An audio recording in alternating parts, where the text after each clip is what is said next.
Welcome back, ladies and gentlemen, to the Podgressives podcast. I'm your host, Dakota Talks.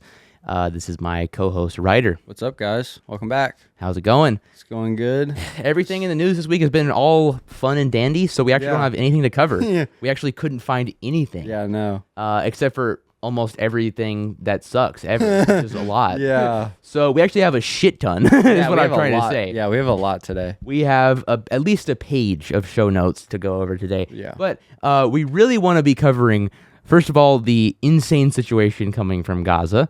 1,000+ people have died trying to seek aid.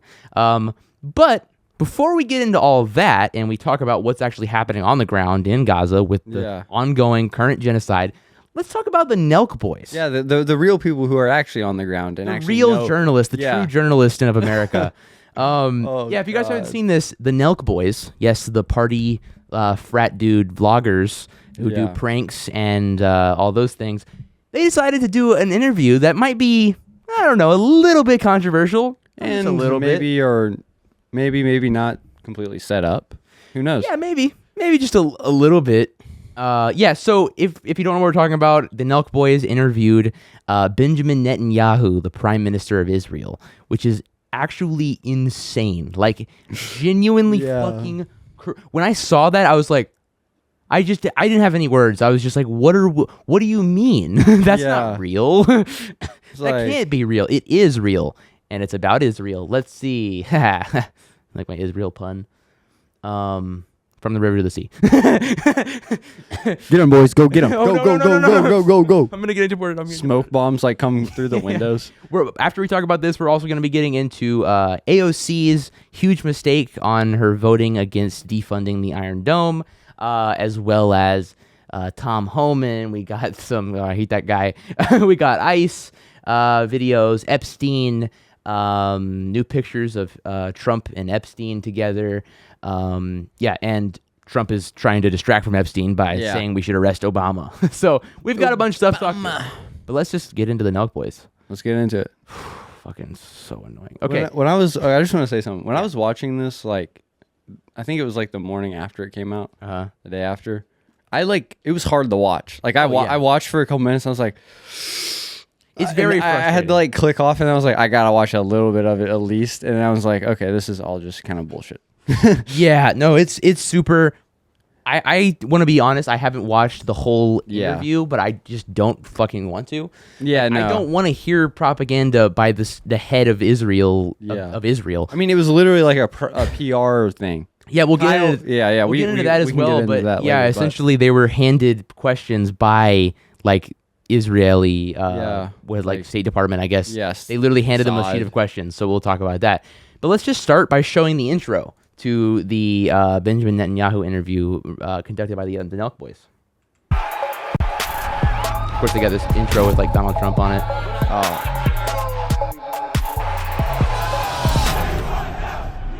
So if you didn't know who the NelkBoys are, you kind of have a good understanding of who they are now after that intro. Yeah. Before we get into it, if you guys have not tried out the Prize Picks app, you my guys God, gotta they try did a it. fucking Prize Picks ad? Yes. On the Benjamin Netanyahu interview? That's fucking crazy, dude. Hey, you can bet on who's gonna win the war. Oh my God. This is fucking nuts. This is so crazy. We are so not qualified to do this. That's what's interesting about this. Hey, so yeah, you're right there. Maybe, I don't know, don't fucking do it then? Should have just ended like right We're not qualified to do this, so we're actually not going to do it. I'll see you guys later. That would have been a way better podcast. Yeah. Oh my God. We're just not. We just should not be doing this. Yes, you shouldn't be doing it. Here we have the Prime Minister of Israel, Benjamin Netanyahu. He's about to walk into the podcast right now. This is probably one of the most, if not the most controversial podcast. It pisses me off when they do this. They're like, he's so controversial, as if like they're talking about like Logan Paul or something. How he's like, he's gotten canceled by the media. It's like, he's not controversial. He's a war criminal who currently has like warrants out for his arrest in multiple different countries. He is currently committing a genocide with your tax dollars. Like, this isn't just like some controversial like celebrity. This is a fucking war criminal committing a genocide. The media's out to get him. The media is just out to get this guy. You know, they're probably going to be a little angry. Oh my God. We For sure the most. have we've ever done. Yeah, 100%. Maybe not the most controversial we'll ever do. Maybe not. How could you But get maybe worse? it, though. I mean, this No, issue is just like... they're gonna interview Adolf Hitler next. They're going to do build a time machine, go Yeah. back in time, and interview Hitler during the... Yeah, like, how else could you get any more controversial than a guy doing a genocide? Yeah. the most controversial we'll ever do. Maybe not. But maybe this is, it, though. I mean, this issue is just like, and by the way, I want to say too, I'm not claiming to be an expert on this issue or anything like that. I'm kind of just probably like a lot of you guys that, you know, you read stuff online. And I feel like on the internet now too, it's like, you don't even know what's real anymore. Like you read shit and it's like, you see a headline and it's like, is this true? Is this not true? So I see so much stuff about, you know, what's going on in Israel and, you know, Iran and Palestine. And to be honest, I just really don't know what is going on there. So it's going to be You really don't know what's going on there. Well, Jesus Christ, dude. Yeah. Jesus Christ. Okay, wait. Let's watch a little bit more of this. And to be honest, I just really don't know what is going on there. So it's going to be interesting to sit down with Prime Minister Netanyahu and kind of just ask him some questions about what we read online, and Get educated. probably going to be a lot of hate. And then hold on. Get educated? What are you talking about? You're getting educated about the genocide of the guy who's doing the genocide? Yeah. That's crazy. That's fucking crazy.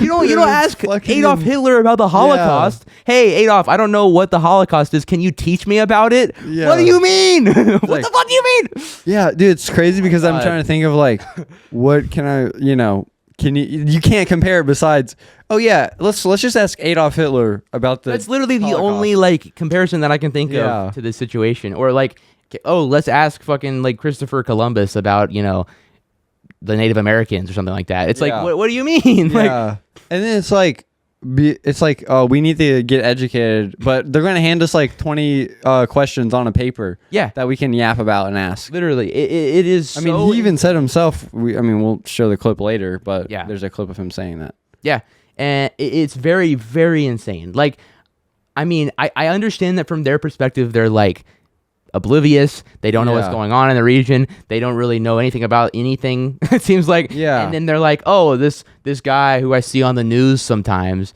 and he's like runs a country that I hear about all the time. He wants to come on our podcast, sure, but like, dude, this isn't just some guest. Like, No, yeah. I mean, interviewing Donald Trump is one thing, and I already have a little bit of an issue with that because I don't know. I just don't like that. I mean, Yeah. it humanizes him too much. Yeah. It's too.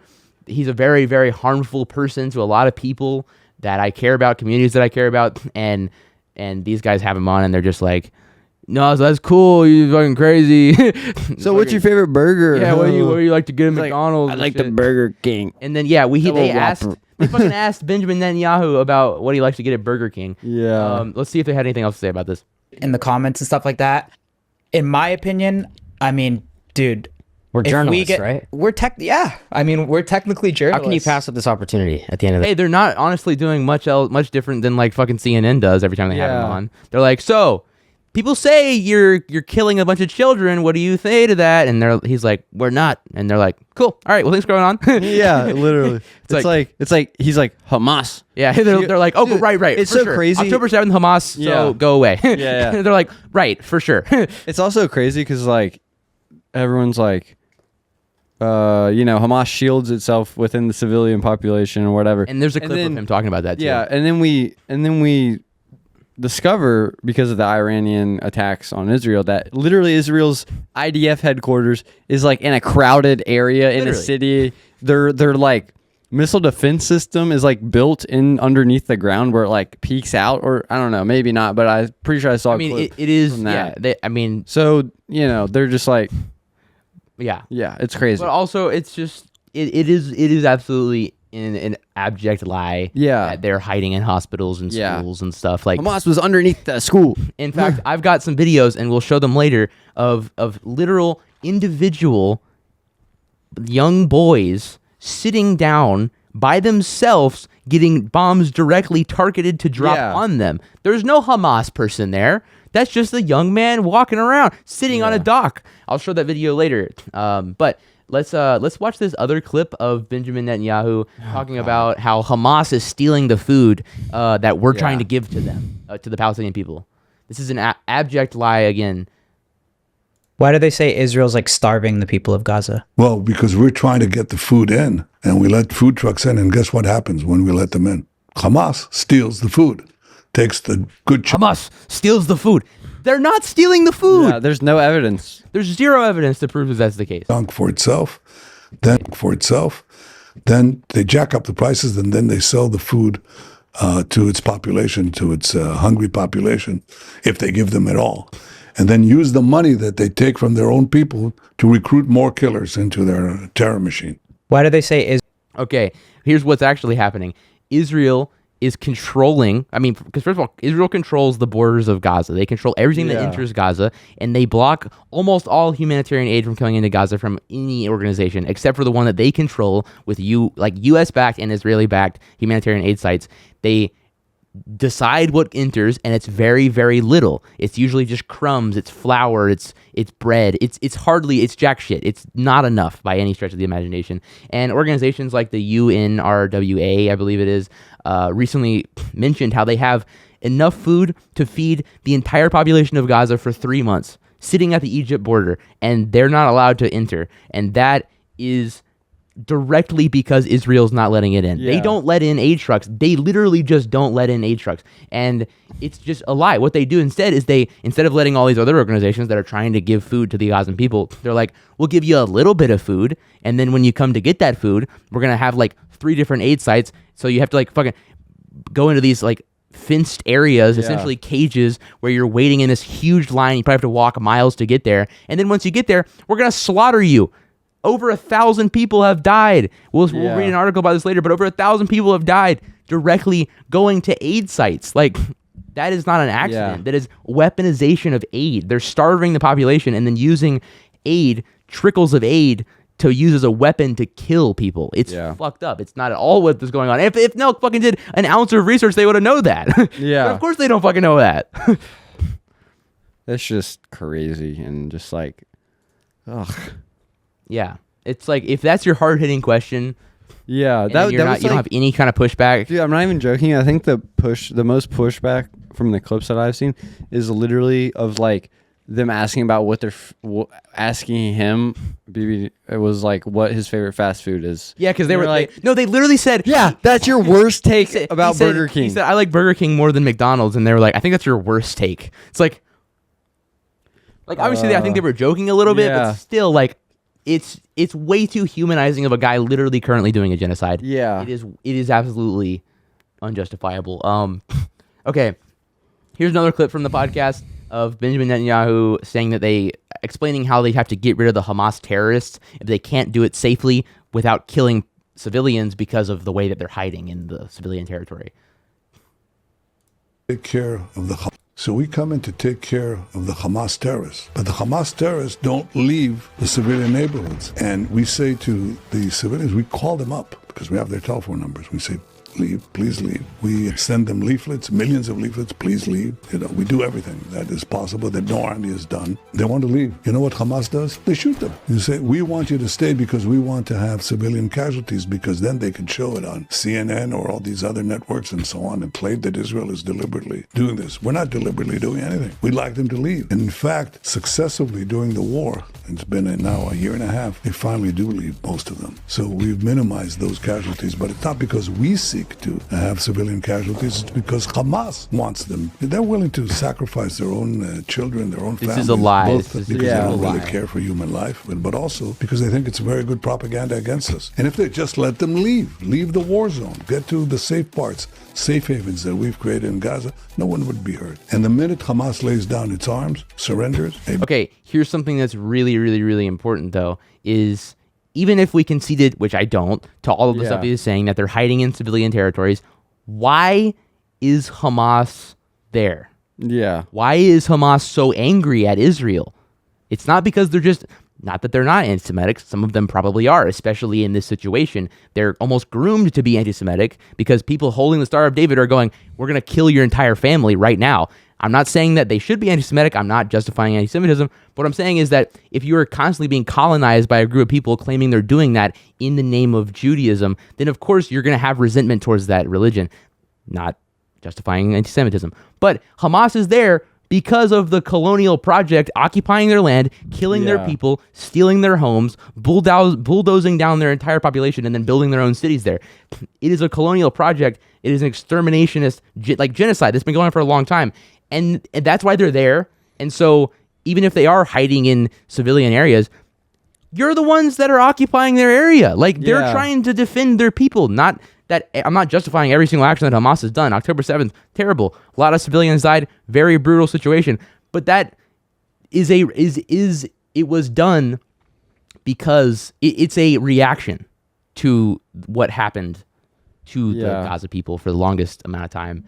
I just think that's worth noting that, like, even if this was true, even if they were hiding, which it's not, then it still is not a justifiable thing to just genocide and steal a bunch of people's land. Yeah, and also, like, Israel's been, just terrorizing the population since, for 70 years, 65, 70 years at this point. Yeah. And people can only, stand that for so long before people start just, fighting back. If you push people so hard for so long, they're going to fight back. Oh, no, yeah, they are. It's not going to be peacefully. No. That's just not how it works. You don't just get killed and invaded and you just go, well, what are we going to do about it? It's like, no, you're going to fight back. Yeah. You're going to fight back in that situation. It's absolutely insane. And also the leaflet thing is really dishonest too. I've seen some of those leaflets, and when they get translated, dude, they are fucked up. It's like, leave or we're going to kill everybody. Like, it's really fucked up. Like, it's really, really fucking fucked up. crazy. There's no justification for I feel this. like, didn't they do that kind of recently too? I think they probably do it all the time. Because I swear I saw it was in the news, or I saw it on independent media about they've dropped, maybe that was a while ago. I don't know, but they do it every time they bomb and stuff. But it doesn't justify. No, yeah, it bombing doesn't. the shit out of them. It's like, hey, you better leave your home and your family and your job right now, because we're about to blow everything up because some people that we say are Hamas evil terrorists. It's just unjustifiable in every way, shape, and form. No, it is. Absolutely crazy. Complete lies. Of course, the fucking NelkBoys didn't know how to diffuse those lies. Yeah, no. They just, if they did the interview and it wasn't a scripted interview, they should have at least maybe just looked at the surface level research. Mm-hmm. I mean, even if you look at it at surface, you're like, oh yeah, they're starving kids. Literally, sometimes I see kids in Gaza who are literally I watch a lot of history documentaries about World War II and the Holocaust. Literally reminds me of you can see their bones. Yeah, it's I also saw a picture of a Holocaust survivor who was in a Gaza child, and they literally looked the same. It's crazy. It's really fucked up, and especially right now, it's gotten progressively worse. Yeah, and things have just gotten so much worse. Yeah. People there are so starved. I mean, it's on the brink. I think it's already past that point, but it's really terrible. I saw a video the other day of an old man at an aid site trying to get food, and he starved. Yeah, and he died. You saw him on camera starve as he was about to get food, and it's really, really fucked up. I've seen so many fucked up videos of that kind of thing. Yeah, it's bad. And a lot of the population in Gaza is young too. Yeah, and that's why there's so many children dying. It's really, really fucked up. There's no justification for killing tens of thousands of children. Okay, so after they posted the interview, they have done a lot of talking about it. They've been like, well, trying to defend it, trying to hear people's perspective on what they've said or what they've done with this interview. And a lot of people have been super, super, super critical of it. If you go to the actual interview itself, you'll notice that it has 1.2 million views, 32,000 likes. Terrible like ratio. And if you scroll down here, you can also see all the comments are unsubscribe. This was pitched Netanyahu. Don't worry, these guys are idiots. I miss when these guys YouTube showed dislikes. Apparently, according to this person probably has the plugin. It says that it has 155,000 dislikes. Wow, that's crazy. You guys didn't question him once. This is crazy. Asking him if he prefers Burger King and McDonald's, why people are starving. This is insane. Everyone is hating on him. And as you can see, 24,000 comments, almost just as many likes. That is a very telling ratio as well. Yeah. That's You'll see terrible. what they say in response, but one thing that's definitely worth pointing out is that yes, like they claim that like our audience is smart enough to know what's going on, and it's like you guys weren't, and also 32,000 people still liked it. There's obviously a lot of people in the comments. The people that commented were very angry, but you have to understand that 1.2 million people watched the video. 90% of people that watch a video don't like it, don't comment on it. Most people watch the video and they don't know what the hell is going on. They're just consuming it. Yeah. And so most of the people, there's probably at least tens of thousands of people that watched it, didn't know anything about the conflict, and now they just got fed literal state propaganda by the state of Israel on the NelkBoys podcast. Like, this is swaying people's minds. Yeah. It is going to sway at least somebody's mind. Yeah, it'll sway a couple people. I think it'll sway, like, I think more people will dislike it than it's for swayed, sure. hopefully. I hope I mean, that. the criticism that they're going to get is going to outweigh for sure what the benefit it's showing to the state of Israel. But okay, so Hassan Piker, Twitch streamer, political commentator, leftist, pro-Palestinian activist, did a interview with the NelkBoys like the day after it came out, maybe even the same day that it came out, and he pressed them on it, and you wanted to show this. So go to this video. Just go to go to 9 43, I think it was. 40, Questions. 43, Okay. 42. All right. I think What there's about a sense of ISIS? understanding too, right? Well, What it's not. I about think what there's- about Adolf Hitler? I think we'd always kind of play the neutral role. to You be would play a honest, and neutral just- role interviewing Adolf Hitler. I don't think that's the case. I think you're just saying that right now because you want to. We're just not the best at grilling guests and pushing back on them, to be honest. Like, So don't have on a genocidal war criminal. What do you mean? Dude, Yeah, I agree. That's why you don't have on the state of Israel, who's currently doing a genocide. yeah. Dude, I was like, I mean, even watching this, I was like, I'm going to fucking lose my mind. I was losing my mind when I watched this.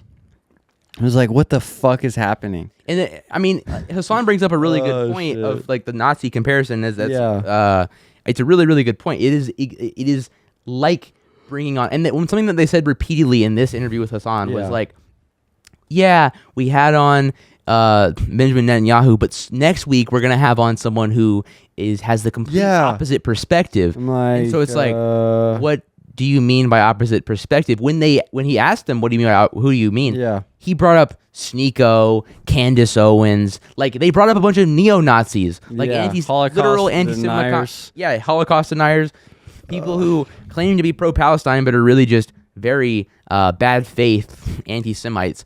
Yeah.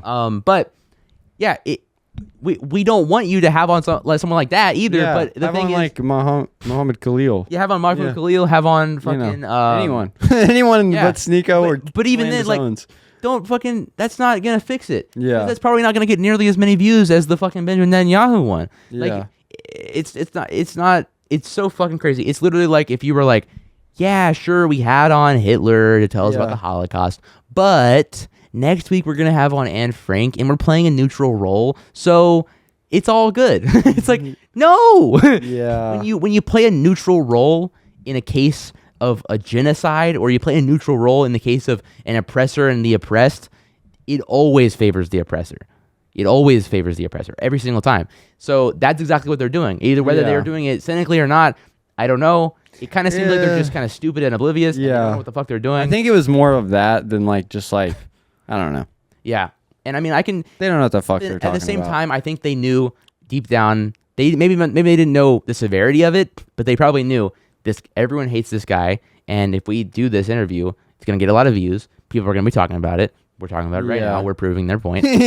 Yeah. But they probably knew it was going to cause some stir, and they wanted that, most likely. Oh, yeah, no, for sure.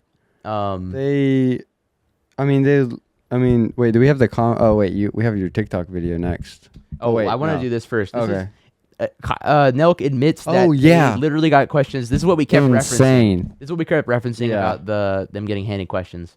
And there was just like 20 people in suits there. Yeah. The setup was already there. Both flags, we couldn't touch anything or move anything.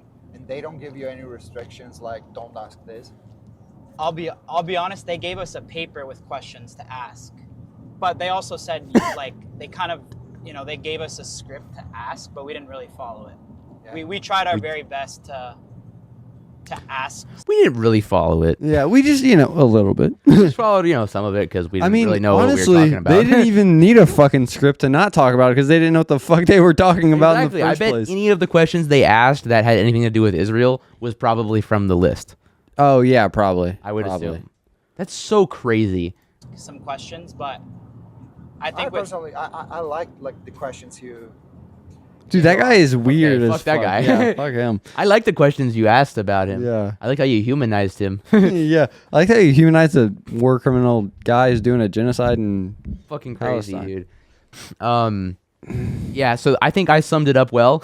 I made a Yeah. TikTok video. This is my TikTok as Dakota Yaps, but I think I summed it up pretty well. We live in genuinely God. insane times. The NelkBoys, yes, the YouTube party vlogger frat dudes, just had on Benjamin Netanyahu, the wanted genocidal war criminal, Prime Minister of Israel, onto their podcast. The collab that literally nobody in the world asked for. What are we doing? Of course the NelkBoys are not going to know how to push back against Benjamin Netanyahu's genocidal propaganda. Like, of course they're not. And they didn't. And they don't know what the fuck they're doing. I understand that from their perspective, they're like, oh, some world leader wants to come on our podcast. Well, for sure. But dude, you have to understand that the dynamic of interviewing Donald Trump is already a little bit questionable. You're humanizing this, what I would call fascist leader who is doing a bunch of terrible things in our country. But that's one thing. And, getting involved in politics, people like the NelkBoys getting involved in politics is one thing that's already a little bit questionable. But interviewing a literal wanted war criminal committing an ongoing genocide is an entirely different thing. Like, I watched this thing that they did where they went on Hassan Piker's stream and they talked. Basically, I just said what I said at the end of the video, but I feel like I just summed it up there. Yeah. Yeah, they should take it down. Yeah. And definitely never do that again. It seems like a pretty straightforward thing. I'm not surprised they haven't taken it down. I don't think they will. They probably won't. Unless they're really pressured to do it. I don't think they're going to. I hope that we need to keep pressuring them definitely as much as we can. Yeah. So, okay. Let's also talk about exactly what is happening in Gaza. Yeah, we alluded to it a little bit with the 1,000 people killed at aid sites, with the constant children dying, but there's a lot going on, and I want to talk about it as well. So this is a clip from ABC News talking about 70 people were killed at a Gaza aid site. Of course, they call it in the caption, Hamas run, Gaza Health Ministry. It's just really frustrating when they say stuff like that. The situation in Gaza is somehow reaching new lows. Israeli troops opened fire on a crowd gathering for food. More than 70 have been killed, more than 100 wounded. The IDF says soldiers faced an immediate threat, while Palestinians say they were unarmed and just pleading for flour. This footage gives you a really... IDF say they were facing an immediate threat. Oh God, a kid.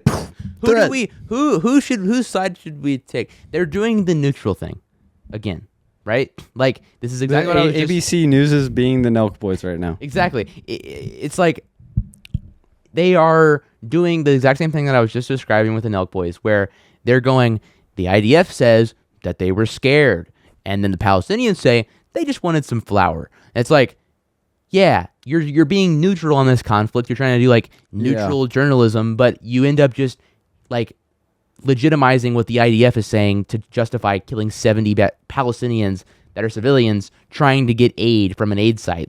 That is weaponization of aid. It's a war crime. It's facilitating a genocide, and you're sitting here going, well, they said they were scared though. It's like you're doing the same thing. You're doing this neutral thing, and you're helping the IDF in this situation. Really shocking insight into what it's like getting aid in Gaza. Still You can better see and hear better coverage than we've seen from a lot of mainstream news for a sure. while. gunfire going over the heads of these Yeah. people and hitting that sand. Israel is now expanding its ground operation, but humanitarian groups have been sounding the alarm for months over the lack of food and medicine. So daily, every single day, dozens of people are killed at aid sites in Gaza. And the most recent numbers show that over 1,000 people have been killed. Aid seekers have been killed. At least 80 children are among 101 Palestinians who have died of starvation or malnutrition in Gaza since the war erupted, according to Enclave's hospitals. Israeli forces have killed more than 1,000 Palestinians as they were trying to access food since the United States and Israeli-backed humanitarian Gaza Humanitarian Foundation began operations at the end of May, according to the United Nations. As of July 21st, we have recorded 1,054 people killed in Gaza while trying to get food. 766 of them were killed in the vicinity of Gaza Humanitarian Foundation sites. That's like that Gaza Humanitarian Foundation is like it's a fraud. Even the CEO resigned like 2 weeks ago, or it was a couple weeks ago, because like it was just being used as a weapon. It was just. And I would imagine the people, if they resigned, they probably were like, "Hey, we're starting this to provide food to people, and now it's being used to kill them." Yeah, now it's just run by a bunch of like U.S. mercenaries and like warlords or whatever. I don't know. It says, and near 288 near UN and other humanitarian organizations aid convoys. UN Human Rights Office spokesperson Thameen El Al Keaton, I'm sorry, I'm probably saying that completely wrong, told the AFP News that news agency on Tuesday, stating the victims had been killed by the Israeli military. On Tuesday alone, Israeli forces killed at least 43 Palestinians, including 10 aid seekers, in attacks across Gaza since dawn, a day after tanks pushed into the southern and eastern parts of central Gaza. Really fucked up. Israel's genocidal war on the Gaza humanitarian blockade, which had only partially lifted in March, continues to plunge the Palestinian territory into an increasingly dire malnutrition crisis.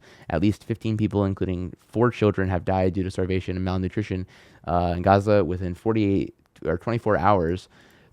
People are starving. It's only going to get worse. I did see this actually one thing before we started filming, where like apparently this giant like UN like ship with a bunch of aid is making its way towards Gaza. Oh, that's good. So hope there. I was like, doesn't get like shot down exactly. I was like, hopefully Israel doesn't like shoot a rocket at it. I mean, last time someone tried to deliver aid through the sea, it was Greta Thunberg and a bunch of activists, and they got kidnapped, and all the aid was seized, and they all were the deported. aid was seized. I know Greta, she like signed release papers or whatever, and the rest of them were like on a hunger strike or something. I don't know if they got released or not. I'm not sure. I don't know. Hopefully they're okay. Yeah, I hope so. Very fucked up.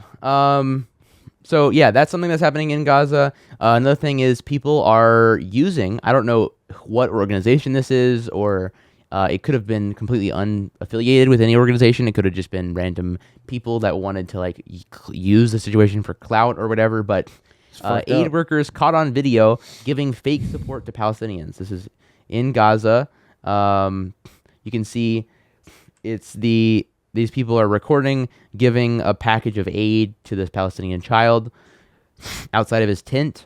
They get a good shot of the child before walking away, stopping the video, and grabbing the aid back and walking away.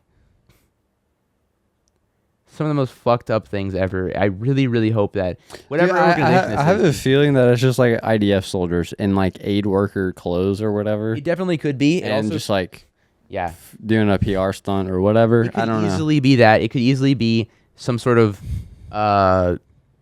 false organization that's trying to like raise money that they're just gonna pocket or something. That's trying to have like footage of them providing aid. Yeah, it's very scary because there's a lot of organizations out there, and if any of them are doing something like that, to like, faking aid is so fucked up in this situation. It's just the most fucked up thing you could do. Yeah.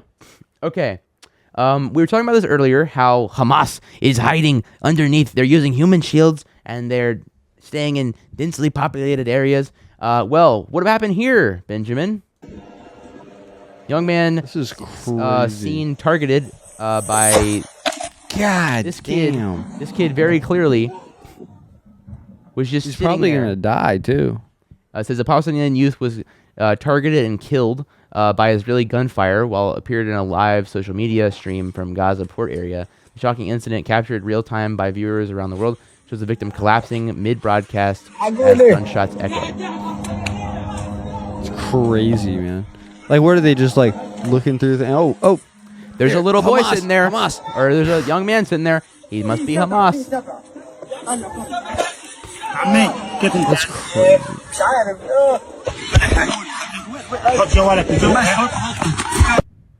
So yeah, as you can see in the intro, though, there's a young man sitting on the side of a port, and out of nowhere, they're shot, and like I think it was gunfire, and they died. So That's crazy because it's like, if you're in Israel, you can be on the beach, you can see it from where you're at because it's so close. Ugh. It's just so crazy. That is so crazy. Okay. Also, I mentioned this earlier as well, but I think it's worth reading this. So the UNRWA tweeted out this. They said, "We has enough food for the entire population of Gaza over 3 months, stockpiled in the warehouses, including this one in Al Hirsch, Egypt, awaiting entry. The supplies are available. The systems are in place. Open the gates, lift the siege, allow the UNRWA to do its work, and help people in need, among them 1 million children." And here's some photos of all the aid they have sitting in tents in Egypt. Bunch of food, canned foods, even more food. It's insane. Yeah, it is absolutely. I mean, they're just lying. Like, Yeah. if they when they said on the NelkBoys podcast, we tried to give them food, but they don't want the food. Hamas steals the food. It's like, no, you're not letting them have food. Like, what do you mean? You're just like intentionally starving a population and killing people. That's all they're doing. Intentionally weaponizing the aid. It's Well, you wouldn't hear that on the NelkBoys State of Israel PR dude podcast. Like, that is just the most frustrating, insane thing that we actually had this guy go on the NelkBoys podcast. That is absolutely insane. Now, while we're on the topic of Gaza, we talk about AOC. Yeah, AOC. Very disappointing stuff. Yeah. From AOC. Yeah. I mean, if you guys don't know, she voted to fund Israel's defense. Yeah, well, she didn't vote. It doesn't even matter. To be fair, she didn't vote to fund Israel. She voted against defunding Israel. Yeah. Essentially the same thing, but it is an important distinction. Yeah. That she was very angry that people were conflating, and I think it's worth saying that. Let me put on my AOC hat for this part. Hang on.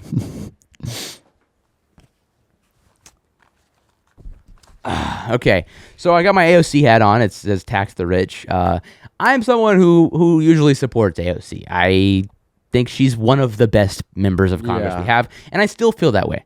I still do think that she's one of the best, most progressive candidates that could potentially run in 2028. Now, this is a very disappointing thing. It makes me not nearly as excited about a potential 2028 run, but I do still think, and we'll get into what she did and everything, but I still think that she's one of our most progressive, the best at communicating, especially leftist values to more liberal voters. Yeah. People like my mom, like my grandma, shout out to my grandma, who maybe are leaning a little bit more liberal.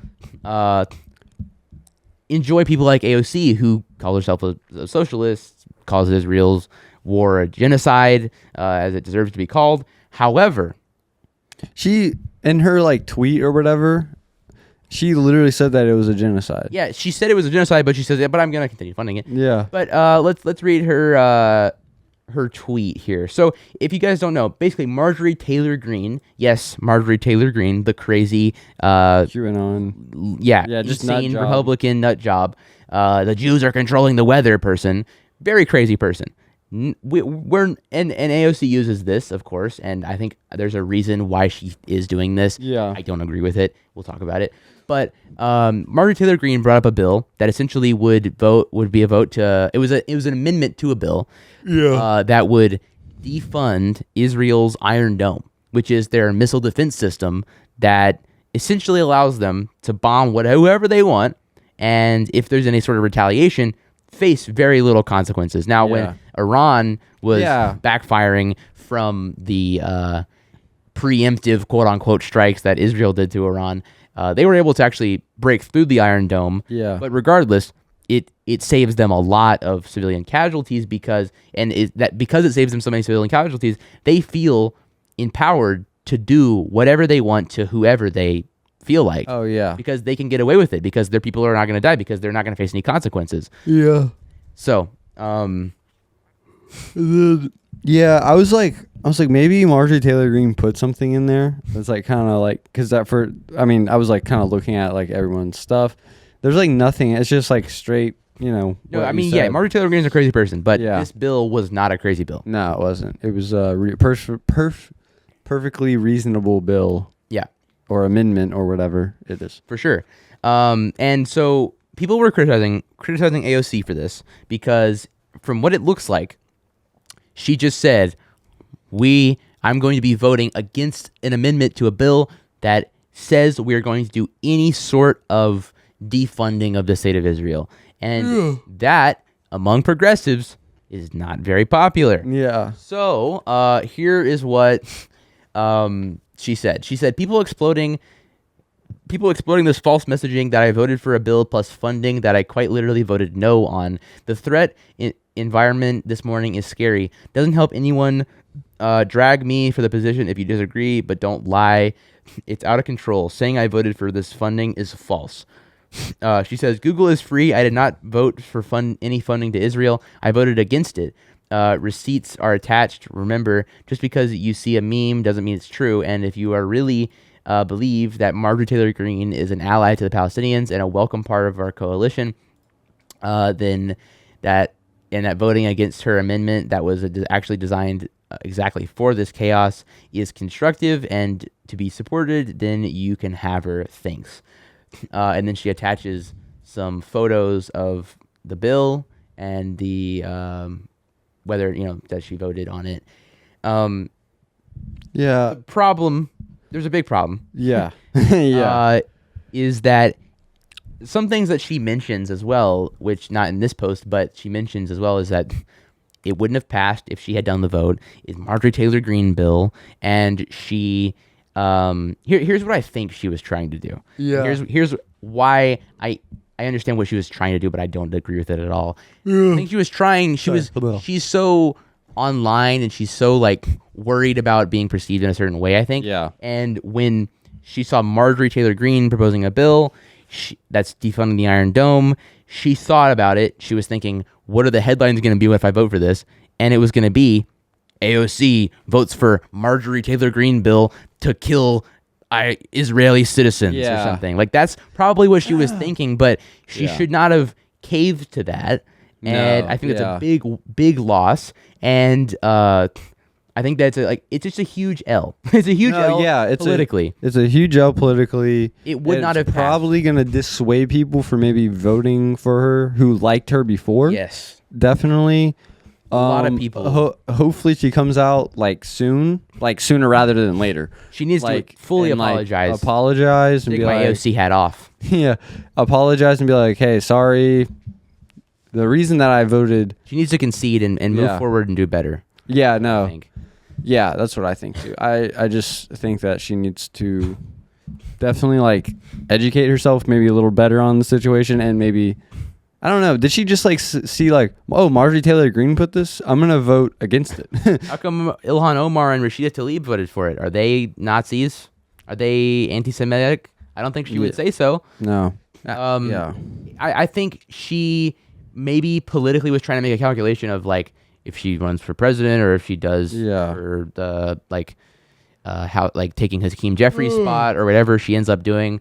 Maybe she was thinking that she wanted to be seen by the pro-Israel people as a centrist on the issue, but I don't think that that's a good idea because among voters, being pro-Palestine is very popular. Among especially younger voters, which are getting very engaged and active on this issue, it's a very popular thing, and she's very popular among younger progressive voters, even lesser progressive, more liberal, centrist-leaning people. A lot of younger people really like AOC. She's one of the most popular members of Congress, and she's been decently pro-Palestine. She calls it a genocide. She thinks that it's unjustifiable violence, but this is a huge L because even if it was, here's the thing too, is she mentions how only 6 people voted for it. If I voted for it, it would have only been the 7th.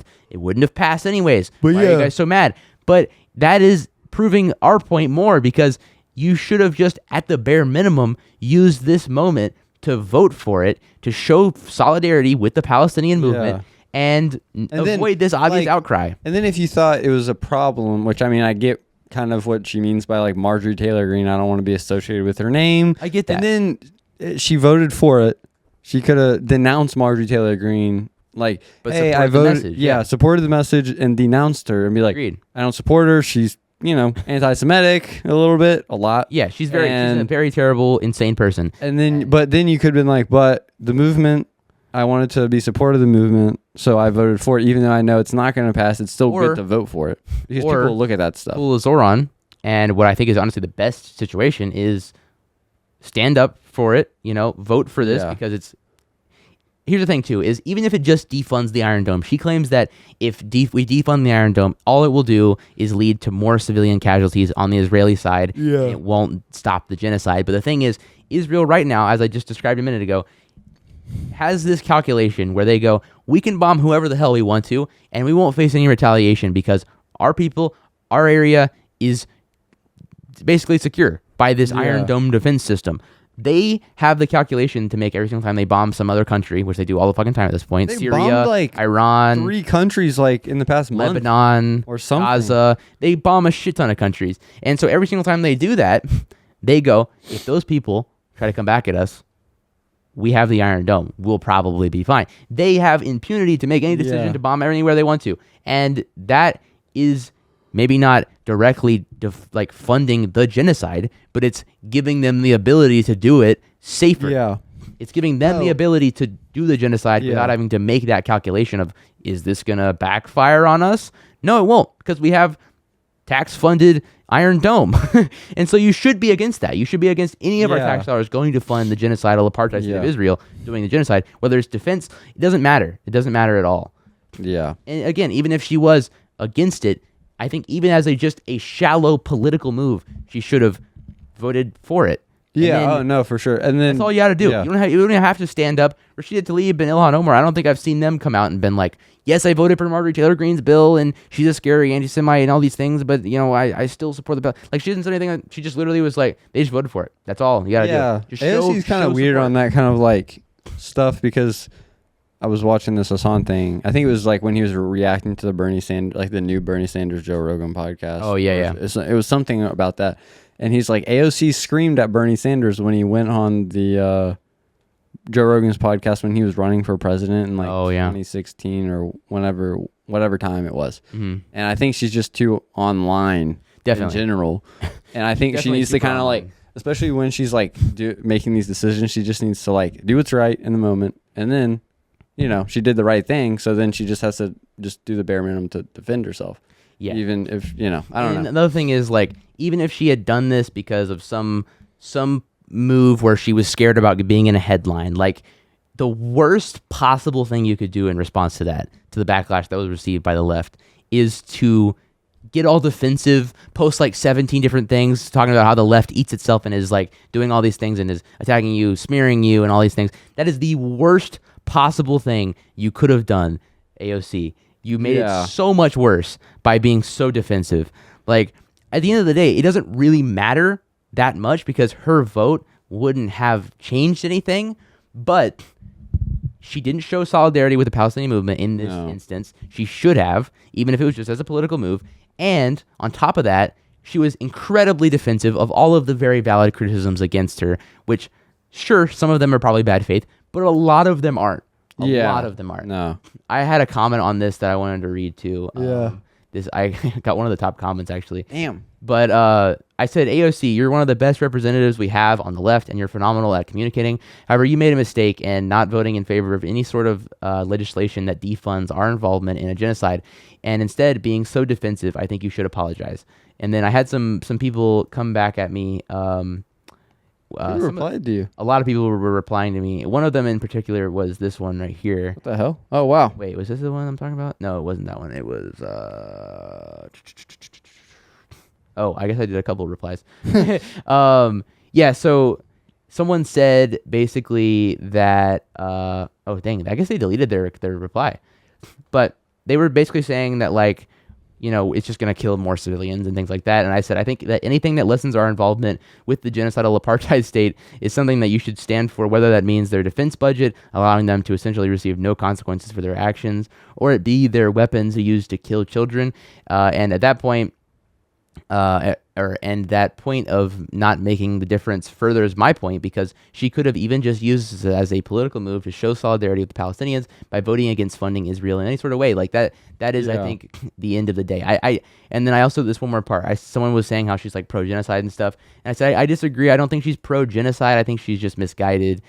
She's incredibly popular and great at communicating on leftist values to more liberal voters. She's an ally and cares about this issue, I think, but she's very misguided and needs to do better and concede in the future, like for sure. She needs to do better.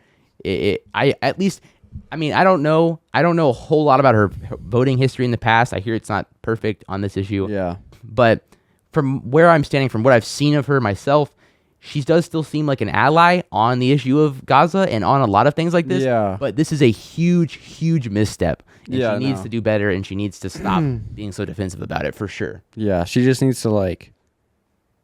She's still 99% better than any other member of Congress, almost. Yeah, like, no. She's probably better on Bernie Sanders than the issue, even. Yeah, I mean, she does Bernie call Sanders it... doesn't call it genocide. Bernie Sanders like the right-wing Netanyahu government. The extremist Netanyahu war. Yeah. And then, dude, I was looking at one of Bernie's comments, actually, on, like, one of those videos that he makes every, like, couple weeks. And someone's like, dude, just call it a genocide already. For real, though. For real. A lot of people in the comments were very, very, very pissed off at her. Yeah. Understandably so. Yeah. I think this was the comment that I thought was really good. Yes. So this person said, I've supported your work since the day you were elected, and I still believe in the progressive values you bring to Congress. But this issue, I genuinely think you're missing the point. Your post today seems focused on responding to the accusations you voted to fund Israel. Maybe our algorithms are different, but I haven't honestly seen anyone saying that on my timeline. What I did see was widespread frustration from your base on over your decision not to vote for the MTG bill. You've explained that you didn't vote for it because only cutting Israel's defense systems like the Iron Dome and not offensive aid, the reasoning that gave impression that you were still open to supporting the former. Then in that same post, you acknowledged that Israel is committing a genocide in Gaza. Yeah, that's where many people felt deeply confused, because if we agree that there's a genocide unfolding, how can we justify sending any military aid, really any military support, offensive or defensive, to the government carrying it out? Yeah. Very well said. And then they go on about Marjorie Taylor Greene and all these things, but yeah, I think I don't know, man. I mean, like, I still somewhat support her. Yeah, just because of I would still, if she was running for president and she was the only option, she would be better than any president we've had in a long time. Yeah, and I would vote for her, but I would not be nearly as excited about it as I would have been a week ago. Yeah. Oh, and no. That's very disappointing. Dude, I'm not. So when this first came out, I saw it. I was like, shit. I know. I was like, please no. Yeah. Please respond to this well and fix this. And then she made it worse, and it's very sad. It's very frustrating. She has a lot more potential than that, and it's very, very annoying. Yeah. And also, like, you know, a lot of people who are like more farther left than I maybe am, see AOC as like someone who. Some people see people like AOC who are like claim to be like democratic socialists as a little bit too much status quo, and they see them as like supplementing the people's fight. So like they see it as like, oh well, there's someone doing it, so we're good. Like we don't have to do anything. They're doing the job for us or whatever. And I don't really agree. I think that we need people like AOC to push the needle in that direction. Yeah. I would probably consider myself a little bit farther left than AOC is.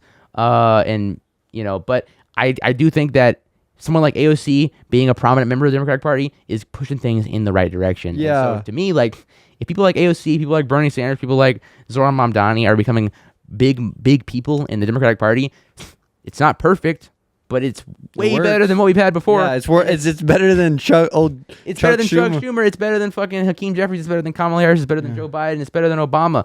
And we need more people like them. Yeah. And it makes me feel like there's hope of moving towards a more leftist, socialist world. It's not gonna they're not gonna go. AOC's not going to get into office and be like, we're going to destroy capitalism and have a socialist utopia.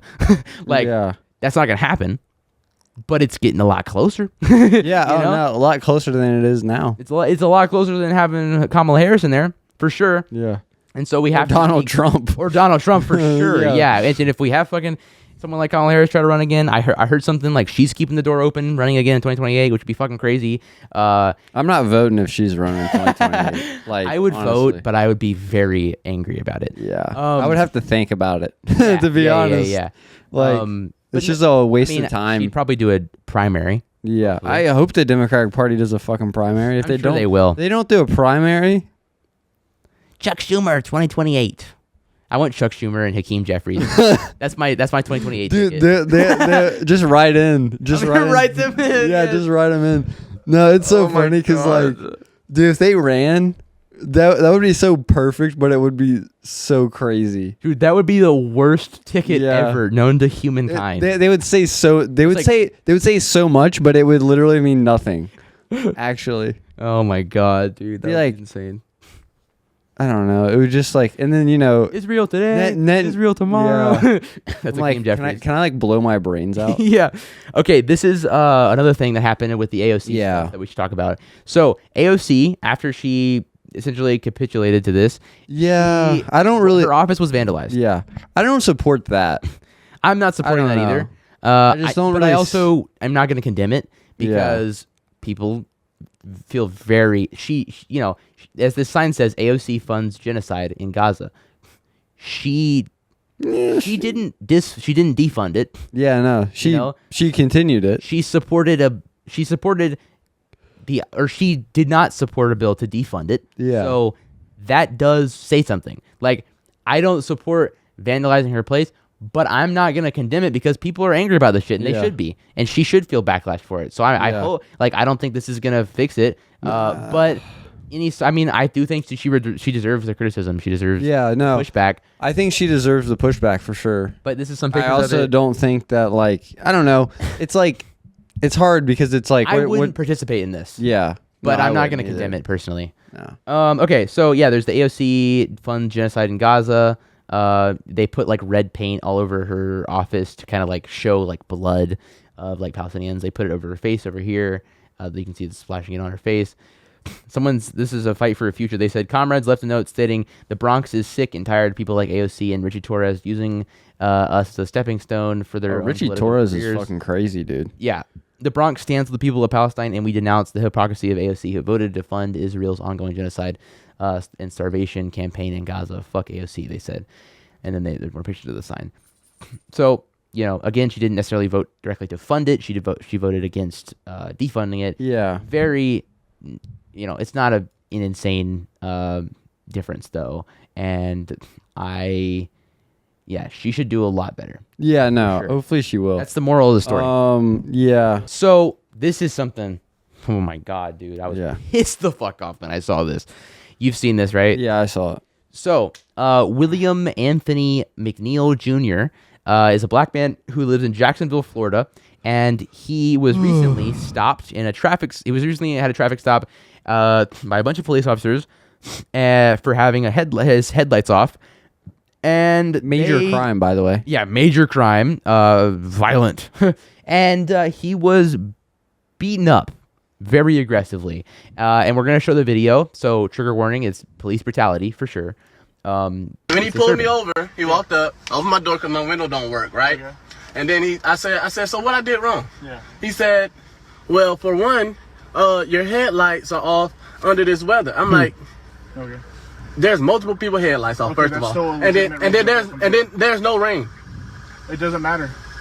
You're still required to have headlights on. Can you pull that law up? Huh? Can you pull that law up? Yeah, when you step out of the car. What's happening here, and there's another angle that maybe I'll show in a little bit. The police officers came up to his car on the other side. He had to open the door all the way because the window doesn't work. So he opened the door, and that police officer was, understandably so, making him a little bit uncomfortable, making him feel a little bit scared, as he described. And I have a clip of him talking later as well.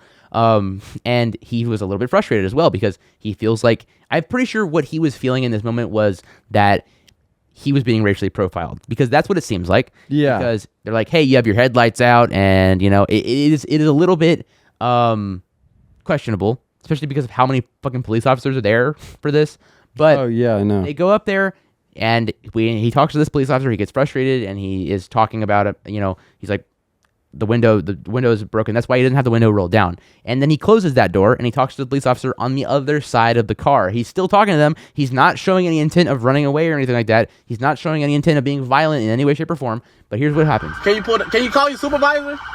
He asks for the law. He Can you asks call your supervisor? to pull up the supervisor.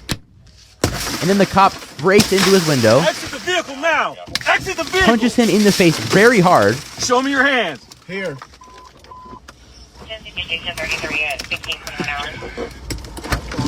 He's not resisting. Or What is your reason, he's not sir? violently resisting. What is your reason? Step out now. All right.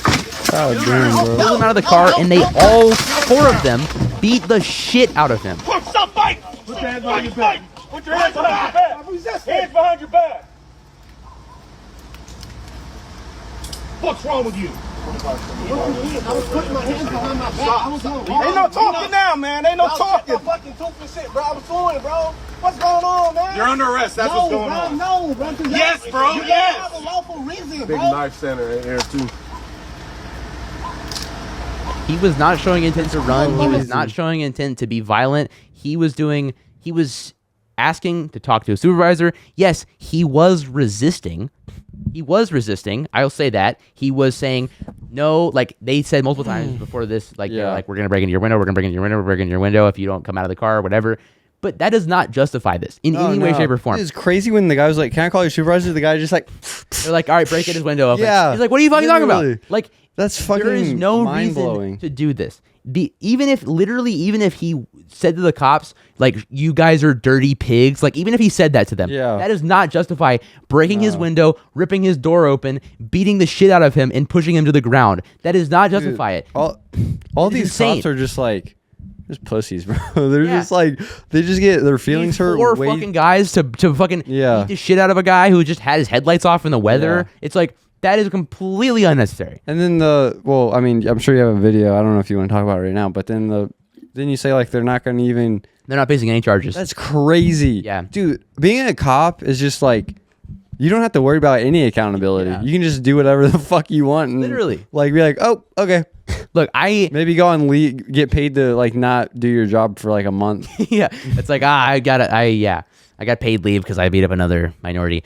Fucking crazy. It is genuinely like, this has been a huge problem for a really, really long time. Yeah, and it's because of just, I mean, don't even get me started on police brutality and the over like cop focused approach to crime. It pisses me off because our society is deeply broken in terms of how we think about crime.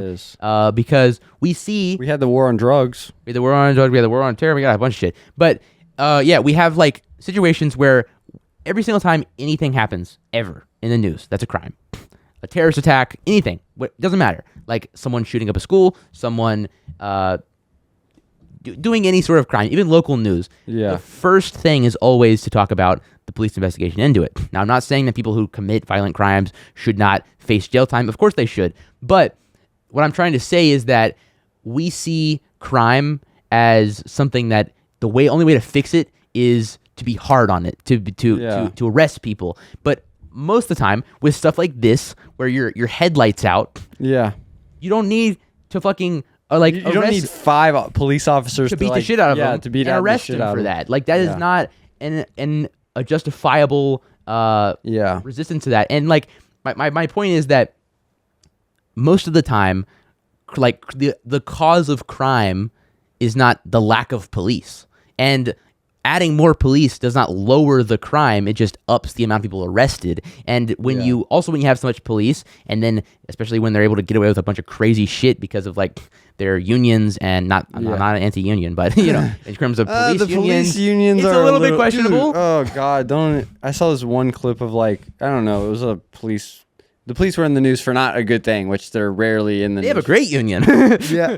No, it was literally like some police union head like that ran over some like 20-year-old girl going like 70 miles an hour in like a downtown area. Jesus Christ. And then like, she was just like, I don't know, pretty much saying like I don't know. It was kind of crazy, but police unions are always like, even the police, the New York NYPD over like Christmas last year when Amazon went on strike during like whatever. It was like the weekend before Christmas or they shut down union attempts.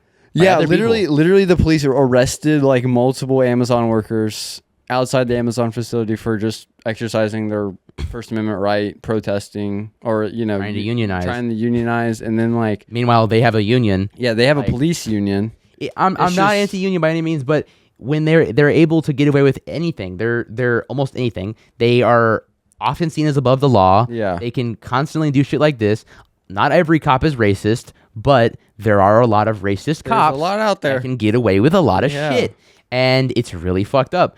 And so, anyways, the point is that most crime comes from poverty, and we spend an insane amount of money on funding crime, like, arresting, for funding the police. I'm not saying we should completely defund the police or abolish the police or anything like that. I'm not saying that. But what I'm saying is that the money we spend on apprehending quote unquote criminals, people who do, maybe buy weed or sell weed without a license or whatever. Yeah, and then they're in jail for like 30 years. Exactly. And their life is cooked. The amount of money that we spend apprehending people and arresting them and detaining them and keeping them in a cell, we could be spending on welfare programs, on healthcare, things like that. Yeah. And if they had those things, a lot of crime would be stopped. Yeah. A lot of crime. There's a lot of like studies on this and stuff that show that like the most effective thing to stop crime is not more police officers and harder on crime. It's making people's living conditions better, because that's almost always where crimes go. Of course, there's instances where people are just crazy, like certain serial killers. Of course, that's a different story. There's isolated incidents, and I'm not saying we should abolish the police, but I saw I was driving back home from work last night, and on this one road, I saw like 3 cop cars. I was like, what the fuck's going on? It was like near a car dealership, and there was these 2 guys, and then I saw this one cop go like near where the cars were parked on the lot, and I was like, shit, these people just try to like break into a car, I guess, and like try to drive away, I assume, or something. I was like, that's crazy. And I could see like one of the guys, like Frank, like just explaining to the cops, like, we were trying to steal a car. Yeah. It's crazy. Like, again, I'm not justifying stealing a car. I'm not justifying robbing a convenience store. You are. I'm not justifying any of these things. I'm not justifying any of these things. No, I'm joking. I'm not justifying October 7th when I'm talking about how Hamas is a product of the Israeli oppression. Like, there is, and I don't know. It's just this is something that I think about a lot in terms of like police presence. Is we have a big problem in this country. We have a lot of incarceration. There's companies, huge, and there's companies that make money. Populations. There's companies that make money off of like literally housing people. We have literal profit incentives.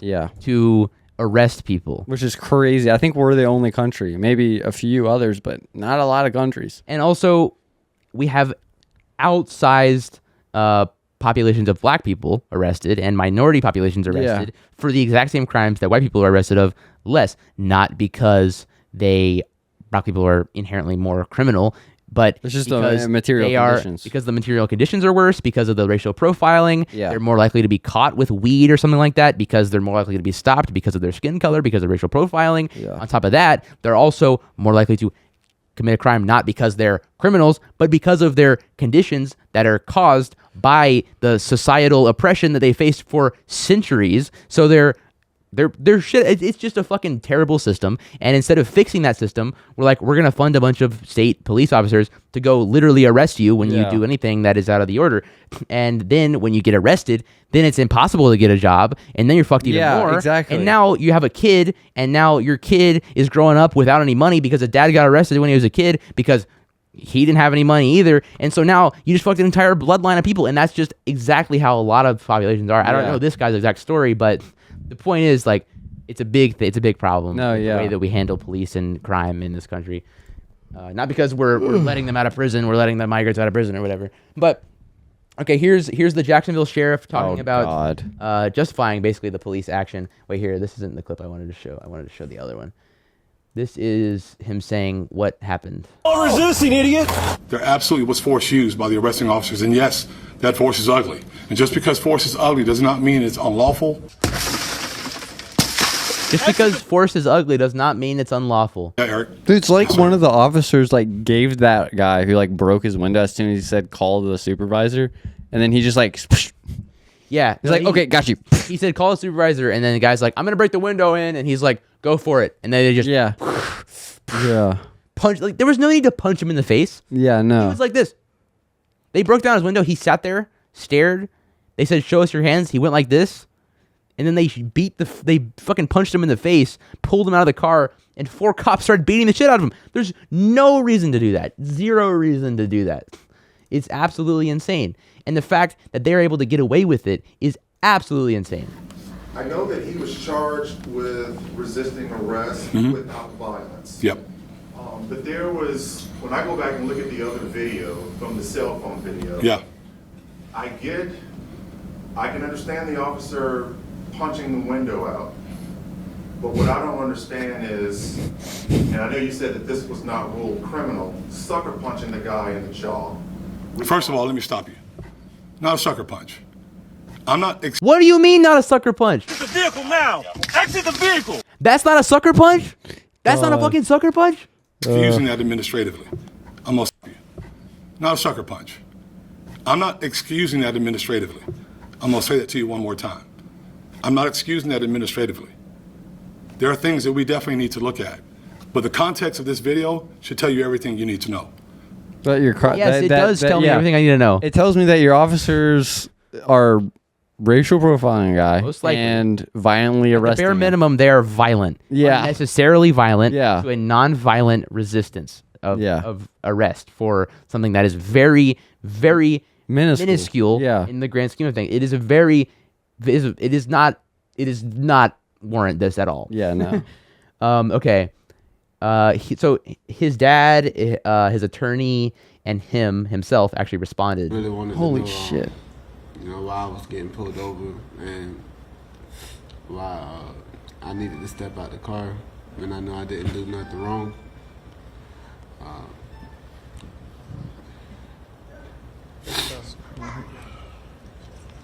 I was really just scared. Just see that video. As you can see, you might have also seen his tooth. His tooth was chipped when he got thrown to the ground, beaten up by a bunch of police officers. So as he said, I was really just scared. I mean, imagine you get pulled over, and you're like, you're just like pushing back a little bit. And the reality is, black people in this country literally just don't have the privilege to push back on any sort of police officer, and neither do a lot of white people, but especially black people do not have the ability to say, like, I think that you're being a little bit unfair. They're like, what did you just say? We're going to beat the shit out of you. Like, that's literally the justification for this. And that's insane. No, yeah, it's just fucking crazy. See, this is his dad. Made or me stepfather. go back to the moment when I was 22. It hurted. It made me upset. Mm-hmm. But I seen what my son did that I had to do. And he sought right. And he did right.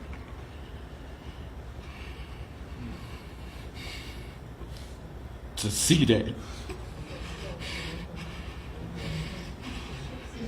it's a hurting feeling.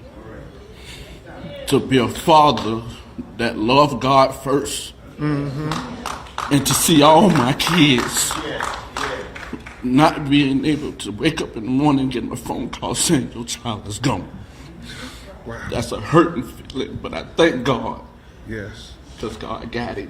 I want you to try to put yourself in our shoes. Try to put yourself in William's shoes just for a second. The police stop you and tell you, you say, why are you stopping me? And they say, well, you don't have your headlights on and it's raining. And you look, it's the middle of the day. There's no rain. Why are you stopping me? That's the other thing. Yeah, they stopped him and said that you don't have your headlights on in this weather. It's not raining. It's probably just a little cloudy. Maybe it was raining. It's the middle of the day. Like, maybe it's technically illegal, but it's not like, it doesn't warrant this many fucking officers. No, it doesn't. It's crazy. And all he does, while I say it's a Rosa Parks 21st century moment, he as a black person says, you know, I'm tired of it. I'm going to try to demand my constitutional rights. That's the only thing that William McNeil did. And that's the only thing you would want your children to do. To say, as a citizen, don't I have the right to know why you're violating my Fourth Amendment rights against search and seizure unlawfully? That's it. Nothing more. So search your hearts, America. If this was your child, wouldn't you be proud that William kept his calmness and his demeanor? 100%. He kept his calmness. He sat there. He let it happen. But I mean, that's all you can do, really. In that situation. And I'm glad that he recorded it and he put it out there. It's a good thing. I don't know. It's very frustrating, very, very frustrating. I really hope that, even though they've said it has been ruled not criminal or whatever, that changes and that his attorney will help fight against that and hopefully get different. I don't know. It's just hopefully so frustrating. that develops into something more positive. Yeah, but regardless, it definitely is a movement in some regard. No, people are angry about it, and that's good. Yeah, but it feels like this kind of thing happens all the time, and we always it just kind of is in the news for a few days, and then it's gone. Like, this is a problem that's not anywhere near new. Yeah, it's just like I mean, school shootings in the media for like. I haven't heard of one in a few days. No, or I mean a few weeks or months maybe, but I'm sure that many have happened. Just didn't make national news. It's crazy. Yeah. Okay. You want to talk about? We're gonna talk about Tom Homan, and then we'll go into some statistics about ICE detentions. So this is a clip of Tom Homan talking about undocumented immigrants.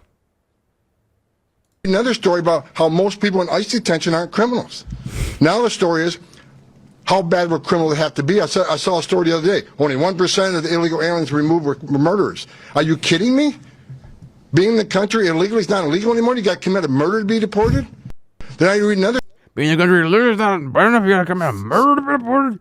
Well, what happened to when on the campaign trail where Donald Trump's like, we're going to deport all of them because they're rapists, murderers, gangbangers, they're Trinidad Aragua, folks. MS-13 gang member, criminal murderers. Like, that is what he said. He said they're going out on the street and they're hitting people over the head with bricks. They're pushing people onto the subways. Yeah. Like, that's what he said they're doing. So, yeah, when people see a bunch of people without criminal records getting detained, yeah, we're going to be a little bit angry. Yeah. And it's not the murderers. Well, they gotta be a fucking murderer so we can send them out of the country. I just want to send them all. I want to send them all. That's what he's saying. Oh god, they should have put subtitles on them. I know, we need subtitles. I hate that guy. Tom Holden needs subtitles. I don't have a lot of hate in my heart, but I have hate in my heart for Tom Homan. Oh no, yeah, Tom Holden. It's easy to hate him because he's doing he's literally not seeing his family to do this job, which is fucking crazy. He's just so passionate about it. Yeah, he's so passionate about deporting mothers, mothers, fathers, 6-year-olds, farm workers. Yeah, he's like, I'm not going to see my family for 4 years, and I'm okay with that. I hate them anyways. Yeah, I need some time away. We deport them. Yeah, let me deport them first. Okay, and you brought this statistics about. Yeah, so go up a little bit. Yeah, where's it at? Oh shit, I think it's all the way at the top.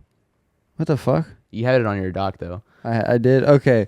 Well, yeah. So I found this link where it was pretty much saying 70, so out of 41,000. Yeah, there 71% of them had no criminal convictions. That includes 14,318 people with pending criminal charges. So pretty much the majority of them are not criminals. Maybe less than 10% are criminals.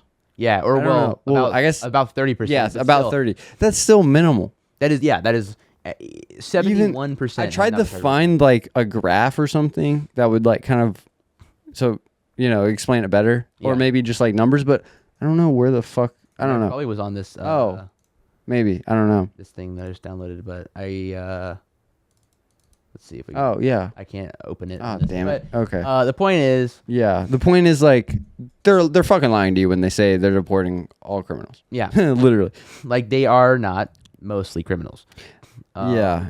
It is just an abject lie. illegal migrants, they don't even fucking most of them, the majority of them do not commit the crimes. It's mostly U.S. citizens. Yes, almost entirely. They commit crimes at rates. I think it was like when the election was going on and all the statistics were being like put out there a lot. It was like 25. Hardly. But like, I mean, by like independent, like people were. You weren't hearing fucking Kamala Harris being like only 25 immigrant yeah. murders in 2024. Yeah. And how, they're acting like this is a huge thing. It's a very isolated incident. We need to charge the people who are doing murders with the murder crime. But you can't use 24 incidents to justify deporting 20 million people. Yeah, like 24, like you could deport the 24 people or whatever. Or just criminally charge them here. Yeah, exactly. That would be even better because our court system still works really well. Yeah, you're right. Our court system is perfect in every way, shape, and form. Yeah. And marginalized groups of people always get fair justice in every case, ever.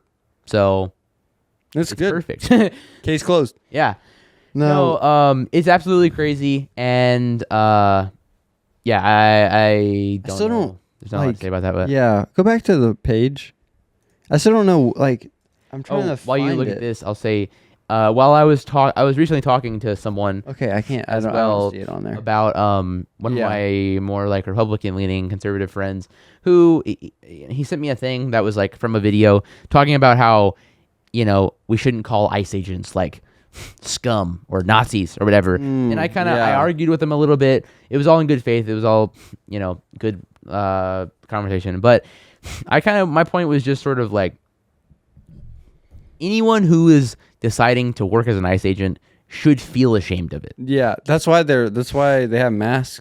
Yeah, they're wearing masks because they're ashamed of it and they deserve to feel that way. Yeah. Because they are directly contributing to state violence that is completely unnecessary and it's based on a fascist lie.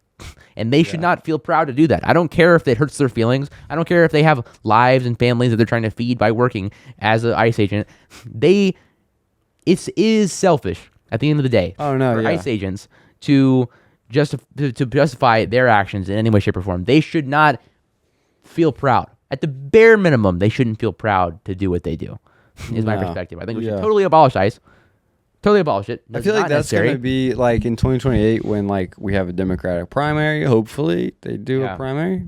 They better. AOC goes up there and she's like, actually, ICE is kind of cool. Oh, we're going to fund it, but less. Yeah. Like, no. I feel like if she does a full centrist slant, I'm going to lose my fucking mind. Yeah, I don't think she will, but I mean, she's kind of getting close to it. Yeah. But I think abolish ICE will be a big, like, people want to see that. I hope so. I think that's a prominent message in the Democratic Party in 2020. I don't know about the Democratic Party, but maybe like a more progressive candidates who are like in the primary. I feel like they'll be talking about that, and they're going to be pressed a lot because they said that. But I feel like it has broad support from I think people, it does because people don't want like their neighbors, their friends, just people in general getting like kidnapped and people who work on the farm that the food that they eat. Yeah, we don't want these people to be deported. Yeah. We don't want your neighbor to be deported. We don't want your kids fucking babysitter or whatever the hell it is. Like, these people are not violent criminals by any significant number. They should not be deported. Yeah. Abolish ICE. Abolish ICE. We need a better immigration system. This was something I was talking to my friend about we do have a broken immigration system. We have a lot of undocumented immigrants in this country. That's a problem. Not because they're doing mass rapes and murders, but because they are vulnerable. Oh, as an undocumented and they immigrant, can be exploited easily. Exactly. That's the other thing is like they are exploited for their labor because they don't have any worker protection. They also are hurt by being undocumented because they do not have the opportunity to get welfare or Social Security or any of those things, even though they pay into it directly with their own money. So people who are undocumented aren't undocumented because they just hopped over the border to do a bunch of killings. Like, they're undocumented because they overstayed their visa, they messed up on paperwork, or they missed a court date or something like that. It's a very minuscule civil offense, and they aren't undocumented because most of them aren't undocumented because they want to be. They're undocumented because they can't figure something out, because it's a confusing, time-consuming, terrible process to become a documented citizen, and we should make that better. Like, they can literally, could have a. They want to be They want to be documented. If it was feasible for these people to be documented, they would almost all take the documentation. That's why mass amnesty would be the best solution, and then we need to fix our immigration system. Yeah, and also like court dates is like years and years and years. It takes years. It can take like decades. 20, 30. Yeah, it is an insane process to become documented in this country. As someone who is not, like, it is very frustrating. Yeah. Okay. You want to talk about Epstein? Oh yeah, so Epstein. Are we still talking about Jeffrey Epstein? We're still talking about him. Jeffrey Epstein guy. I never met him before, except for all the times that I met him on tape and things. A lot of times. Yeah. So we got some new pictures that dropped, and I wanted to show this montage real quick as well. Yeah, hold on, show that. I think I saw something earlier, like on the Wall Street Journal, about Epstein. That came out like recently. Like, yeah, this is an exclusive that came out today, like at 3:08, and it's now 4 o'clock, pretty much.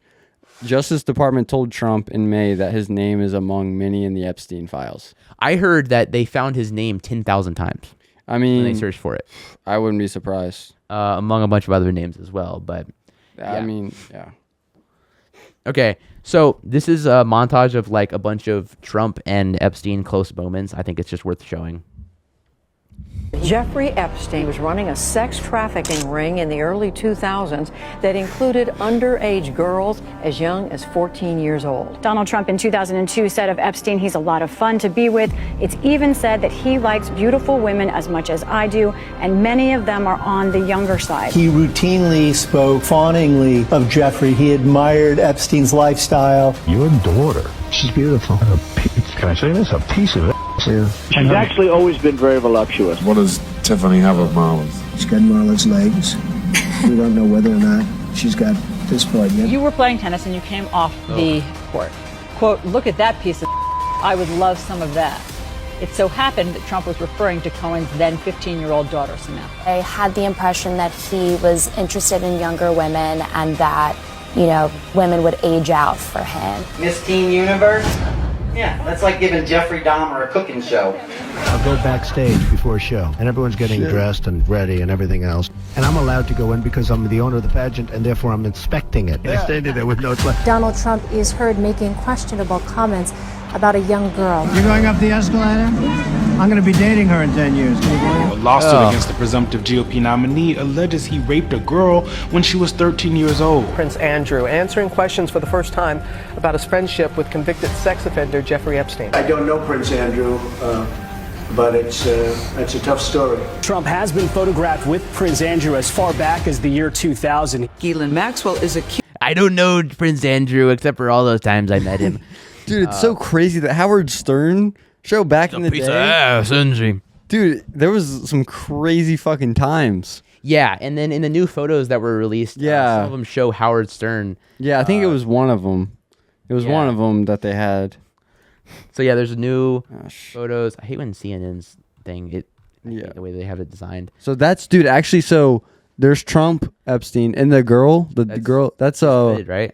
That's Trump's daughter. Yeah, Ivanka Trump and Eric Trump right here. Yeah. Hanging out with Epstein. Just hanging out with their Uncle Epstein. Yeah, Uncle Epstein. Seen with Jeffrey Epstein at the Harley Davidson Cafe opening in New York in 1993. If we scroll down, we got more photos. Oh yeah, Epstein at Trump's wedding. Yep. Yeah. Where is Epstein in this? Wait, go up. I think because you zoomed. Yeah, there's Epstein. Oh yeah, he's right there. This is the wedding. If we scroll down, we got this is a picture at Trump's wedding as well. There's Howard Stern and a bunch of other people. There's and fucking Epstein. He looks so fucking crazy. He does. But there's tons of new photos against with him as well. We also recently got from the Wall Street Journal a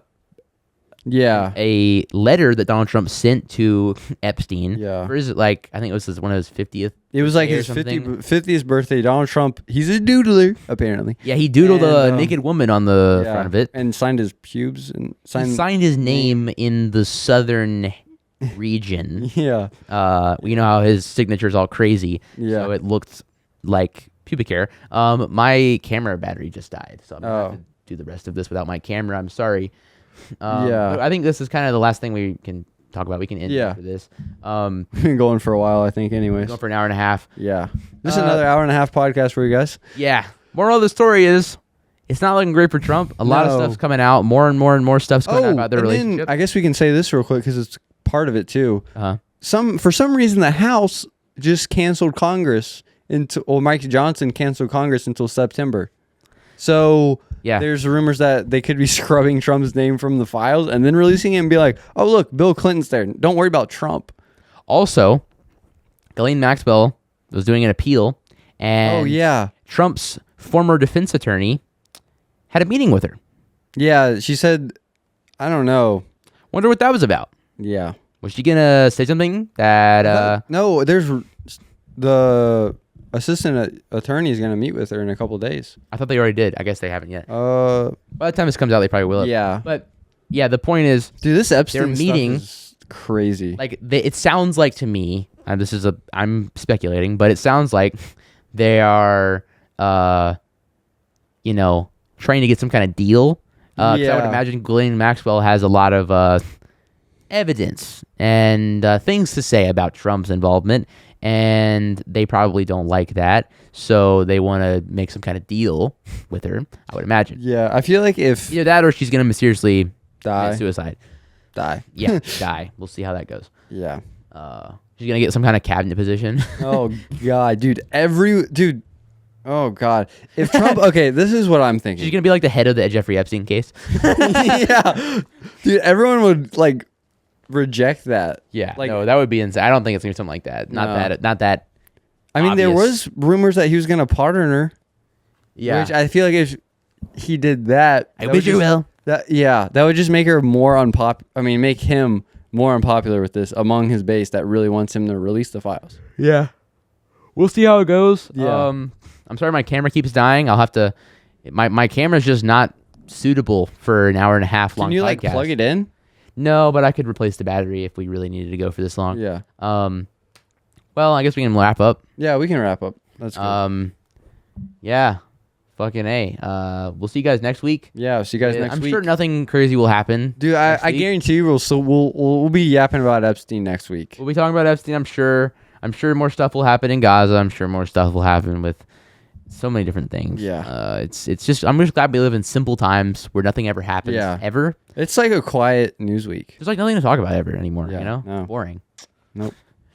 Far from boring. Yeah, no. That's one thing you can't criticize on the Trump administration is you cannot call them boring. It's not boring. It's you're very interesting. Hopefully nothing bad will happen when you're asleep. That's what you hope. Pretty much. All right, we'll see you guys next week. Oh God.